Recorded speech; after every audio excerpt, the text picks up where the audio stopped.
Okay.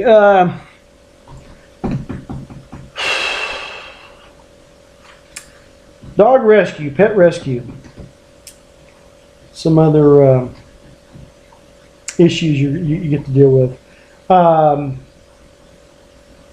You can see my place from the street. You can see my dogs out in the dog yard. And it's not uncommon that you'll get up one morning, go out in front, and see a. I haven't had it done to me here. This hasn't happened to me here. I did do some volunteer work at an animal rescue here in my town years back. But you come out and see a dog tied to your fence. You might even leave a note with it.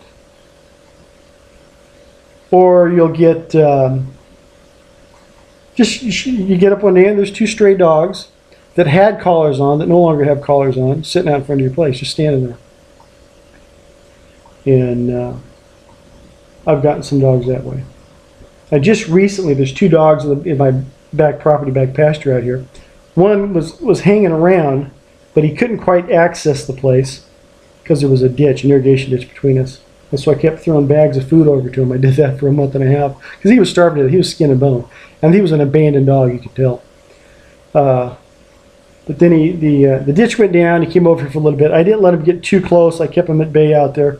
But he didn't bother the cattle, and he was intact, you know. So I think he must have smelled a female somewhere and hit the road. He's gone now. 2 days later, another dog shows up. Just took his place. And I fed him a couple times. I keep some food out there. And he didn't much care for me. So 2-3 days of that, and he split. Which is good. I do not need another dog out here. Prior to that, we had two dogs that showed up probably 6 months ago, and they're out there walking around amongst the cows and everything. They weren't causing any trouble until they got to the chickens. I was in the middle of a whole bunch of projects, so I had a pen I put them in, and I've been stuck with them ever since. Not bad dogs, but you know, once you get 10, 12 dogs, it's just another mouth to feed. And they're actually very nice looking dogs. I think I could find a home for at least one of them.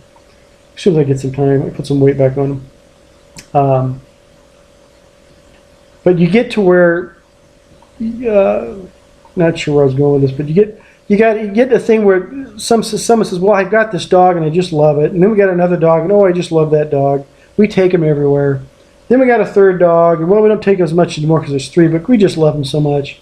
And we spend all our time with them. And then we got a couple more dogs. Then we got 5 dogs, and pretty soon they're not loving them as much because you can't, you might have your favorite dog or whatever the case is. And I used to take them to work every now and then, a couple of them. Well, they got to the point where, which one are you going to take to work? You got to leave somebody at home.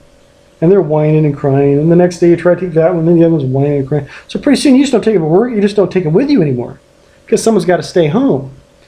Or, so you can't take them all. And so you kind of get into that situation. So you kind of get landlocked with them. Oh, another thing. This is a good point here. If you travel, you ever go to the coast or wherever you're from, you go to the hills or camping or whatever.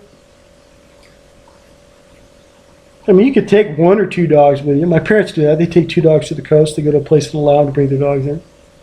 But if you have a group of dogs, you got 4, 5, 8, 10 dogs. You got to find someone else to come and take care of your dogs that you trust will get the job done while you're going out of town. Okay, that's not real easy. You might have to pay that person. Well, how are you going to pay that person and afford to go out of town? If you got money like that, great, but most people don't. So now if you're one of these people that does a lot of traveling and you're thinking about doing a little dog rescue operation, you can just kiss off that traveling. And if your partner, your husband, boyfriend, girlfriend, whatever you got, if they're not entirely on the same page with this dog rescue plan, and you guys are used to going out of town and having all kinds of fun, but you want to do this dog rescue thing and then you can't, that's going to go over like a bomb. So, all of a sudden someone doesn't get to go out of town because you got to take care of them dogs and such. I'm single. I don't have to worry about that. And I'm also a homebody. I've done all my travel. I've been all over the place. I don't care to go anywhere. That works in my favor.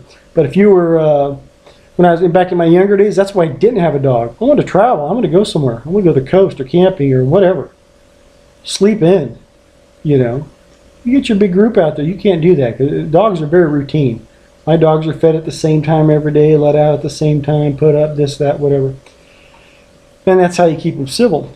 So if there's something to consider. You get into the dog rescue thing. You can forget the traveling plan, and don't think that you've got some friends, family, or buddies that's gonna, oh, they'll watch my animals while I'm out of town. That's a real winner, because either they will and they won't do it correctly and mess something up, or they'll just stop being your friend because they're not going to come bail you out every time you want to go somewhere. I have friends like that want me to come take care of their stuff while they go out of town and take care of my dogs too.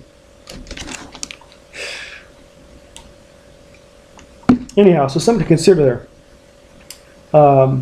Another thing, like I said, if you're thinking of doing something along the lines of pet rescue, you're married, boyfriend, girlfriend, whatever the case is, you both better be on the same page, because this will bust your relationship up in a heartbeat.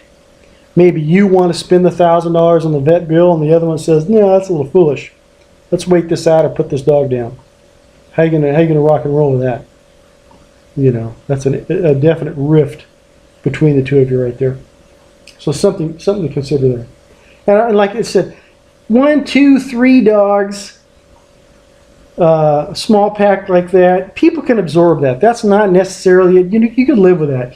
Even if, you rescued these 3 dogs, got them from the pound, one was a stray, whatever, and that's really what I see. Most people leave it right there, 3 maximum, and preferably not big dogs. If you can do 3, if you do big dogs, you can do more too. But once you get into that 5, 8, 10, if you have 3 dogs and once something happens with one of them, it's not that big a deal. When you have all those dogs, once something happens to one of them, you get this quantum effect.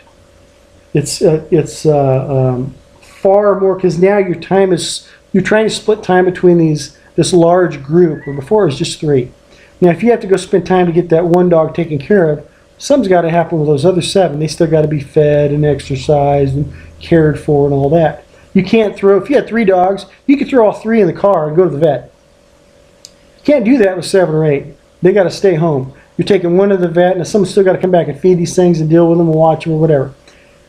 Hopefully the way you're set up helps you do all of that. But that's it just once your numbers get big, then everything, it's just a domino effect. Everything's bigger. Everything's a bigger deal. And I'll explain a lot of that when I get to the herd behavior, pack mentality, and all that. So I'm trying to see where I'm trying to finish with this. Let me leave that one right there. Check my notes here.